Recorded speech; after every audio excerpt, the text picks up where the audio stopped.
Well, it looks like my avatar is still working, so that's a good sign. This is BONELAB in patch 5, and we actually got patch notes day 1 this time. Insane. Am I a little upset that they took an extra 40 minutes and I already recorded this video without the patch notes? Just a little bit. But at least we have them today. Honestly, I'm just happy about that. I'm going to be showing you every single thing that's in the patch. Now, the issue with that is most of it takes place in the SDK, which is used by the modders to make awesome levels for you guys. And just for posterity's sake, modded levels are still working in this SDK version. That is kind of where the good news ends, though, because modded weapons are once again broken. And just for clarity, modded vehicles do, however, seem to still be in the game. It doesn't look like you can sit down in them still, though, so that is unfortunate. Now, like I said, I will be showcasing every single thing that's in the update this video. Watch it to the very end. If you think I missed something, I probably didn't. I'm reading directly from the patch notes. I'll try to explain things along the way that make less sense, but again, I'm not a modder, and a lot of these things are meant for modders. Some of them you'll just have to see the visual that they included on the forum, and that's all you're gonna get. The 4 most important things that they added, though, are surface data, spawn aggro, spawn force, and general optimizations. Those all sound like very boring things, and they kind of are. This is not a huge,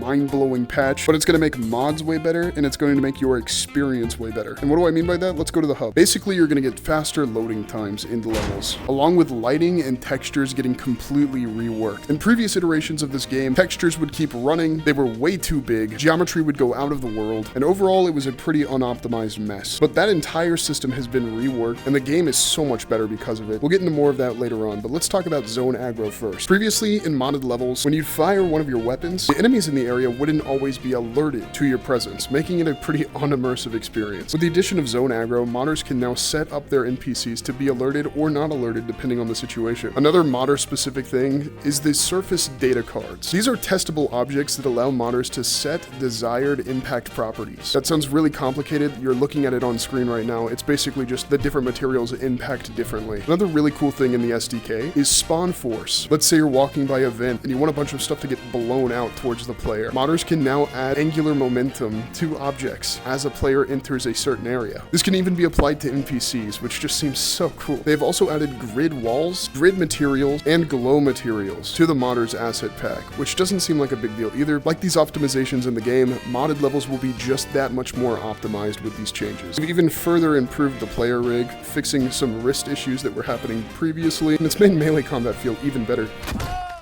Oh my god, those impact effects are insane. Going back to optimizations, every single level got a material cleanup pass, which means they went through every single level and reduced the number of unnecessary materials, further increasing the frame rate. Before, I was running on medium settings, I am now running on ultra, and the game is looking fantastic. For me, it was a marginal difference. For people on Quest, it's going to be a world of difference for you guys. Visual effects got to clean up, and impact should look more consistent across the game, and the materials should reflect what they're actually made out of. So this wall right here makes some dust. This metal sign right here makes some sparks. This is actually a crazy good example. You can see that guy's face. He's making the oil that comes out of the head crabs, and this thing has the bioluminescence on it. Normally, adding something like this would be a pain for all the developers out there, but they actually added a tool suite to add it to pre-existing walls. Check out the splatters on the ground from the bioluminescent stuff. That does it for the major, big topics. Like I said, this update's not nearly as exciting as patch 4 was, but just give the update a chance, see how it's running on your Quest, and just for the sake of not clickbaiting you, here's the rest of the updates if you want to pause. Thank you guys so much for your support. Look forward to more patch 5 videos. I am so excited about making more long-form videos for you guys. Check out this video if you haven't seen it already. YouTube says it's the best one for you, and